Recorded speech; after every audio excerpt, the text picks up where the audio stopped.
with the release of Expendables 4. It's time to stop and rank all 4 films of the Expendables film franchise. My name is Max Sternberg. Welcome back to Max Talks Movies. Today, we're ranking the Expendables franchise. If you're new to the channel, please subscribe, ring the bell if you're new to the channel. I do movie rankings. Now back to doing it as much as I can. Movie reviews, TV show reviews, and every Monday, my box office breakdown show. So please subscribe, ring the bell if you're new to the channel. Comment down below. What is your ranking of the Expendables franchise? I think a lot of people do have some variety of opinions depending on your era of where you grew up in. So let me know in the comment section down below. Like the video as well, guys, a thumbs up button. That's how you support this channel. So without further ado, let's get into my ranking of the Expendables franchise, starting at number 4 with Expendables 4. I think this is by far and away the weakest film of the franchise, and I just didn't enjoy myself whatsoever in the theater. It was one of the most artificial, big time budget action movies I maybe have ever seen in a movie theater before, because at times it just felt like a direct to video movie instead of a $100 million budget movie, which is what it is. I think taking a 10-year break of this franchise was a mistake, as a lot of the cast members obviously got a lot older, and they were already kind of old at the beginning of this franchise. So now taking 10 years, Stallone was very limited in the movie. A lot of the all-star cast that they've had in the first 3 movies were not present here. Is easily the weakest cast. And it just felt like the franchise wanted to do kind of a Statham movie, but still wanted the Expendables brand on top of it. And I just didn't think it worked. I think once Stallone is out of the picture and Statham is also separated from the team as well, the team itself without Statham or Stallone just wasn't very interesting. And it's some of the worst green screen usage I've ever seen in a movie before. It was terrible. You can tell that none of the locations that they went to were real. Even like in a house, you can tell when Stallone was talking that they were clearly on a green screen. Nothing felt real about this movie. Not a lot of the memorable action scenes were here. It wasn't that funny of a movie. And overall, I just really did not enjoy myself for Expendables 4. Now, a big leap up here to, for my opinion, the third best movie, which might be, I guess, a hot take, is the first Expendables film, which kicked off this franchise back in 2010, directed by Sylvester Stallone. He also co-wrote the screenplay for the movie as well, where he also wrote a part of this franchise. He wrote Expendables 1 and Expendables 2 and 3. So he has his fingerprint on this franchise. I have a fine time with this movie. I would rate it like 2.5 out of 5. It's not a great action movie. Every time we get the Eric Roberts, Stone Cold Steve Austin subplot in the movie, it completely pulls me out of the movie. It's a very cliche, aspect of the film. And it always pulls me out. It's easily, for me, the weakest villain of the original trilogy of Expendables movies. It just always pulls me out of the movie every time.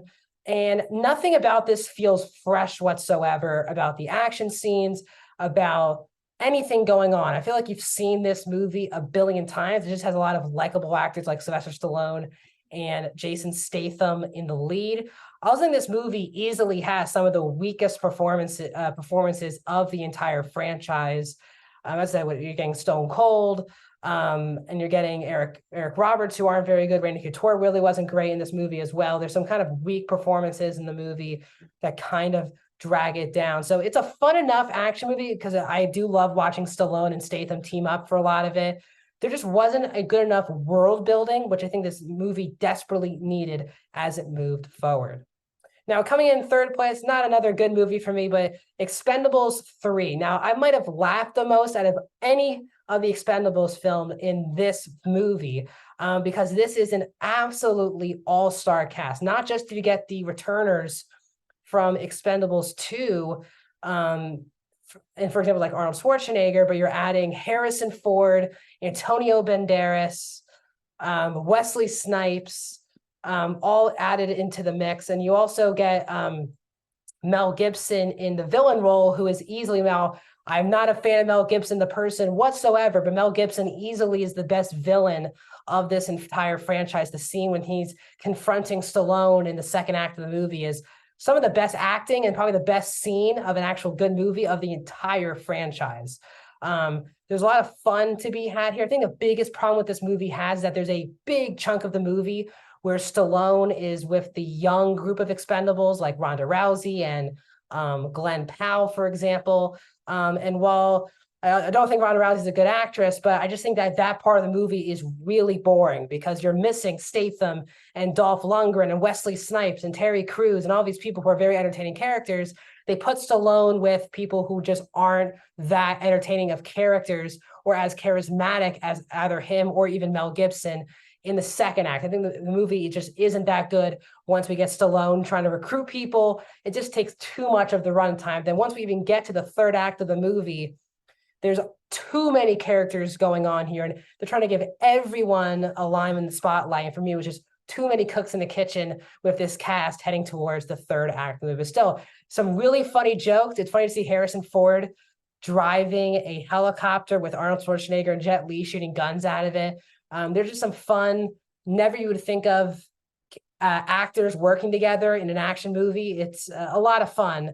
But still, I do feel like that there's a bit too much going on in the movie. But for me, coming in first place, the only, in my opinion, I would grade it above average movie of the franchise is Expendables 2. I actually quite enjoy Expendables 2. I think it's easily the strongest plot of the entire franchise, especially with the opening act, with the Expendables adding Liam Hemsworth's character, who was an ex-military guy who's just trying to work for the Expendables for a year so he can move on with his life. And the fact that his dynamic with Stallone in the first act of the movie is really strong. The fact that Stallone, his character, Barney's like, if I was your age and I had a girl I was going to go back to and help, put money on the table, I would be doing the same thing in your position. There's a good mutual respect there. And it is heartbreaking when our villain of the movie, played by Jean-Claude Van Damme, kills them. It is easily the most emotional scene of the franchise.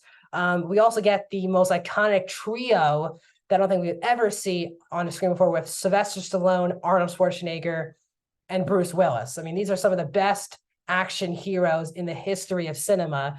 And you can tell they all just had tons of fun in the movie, which I just really enjoyed.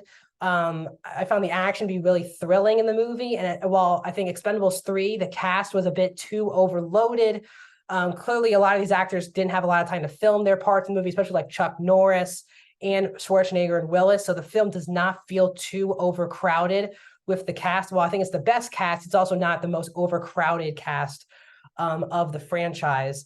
Again, I think this film is still sometimes can pull you out of the movie. It's one of the more sillier films of the franchise. Like Schwarzenegger's character says, "I'll be back," and the Terminator music starts to play. There's just some times where the movie can be serious, especially in the first act of the movie is very serious about getting this thing done. And Liam Hemsworth's character being killed off in the first act of the movie. And with the Maggie character getting Liam Hemsworth's character killed, there's a good plot point there, and the movie kind of goes really silly in the third act of the movie. I think the tonal shift from the first act and then by the end to the movie is too drastic for me. But overall, it's, for me, the one I like the most in the franchise, just to see Willis, Schwarzenegger, and Stallone still being able to do a lot of these action scenes is just tons of fun. So that is my ranking of the Expendables franchise. I have already done my full-fledged non-spoiler review of Expendables 4, so I'll leave that video here next to my head in a matter of moments. More rankings are coming to the channel very soon, including next week. We'll get my ranking of all 10 Saw movies, including Saw X. So stay tuned for that video next week, and I'll see you guys soon.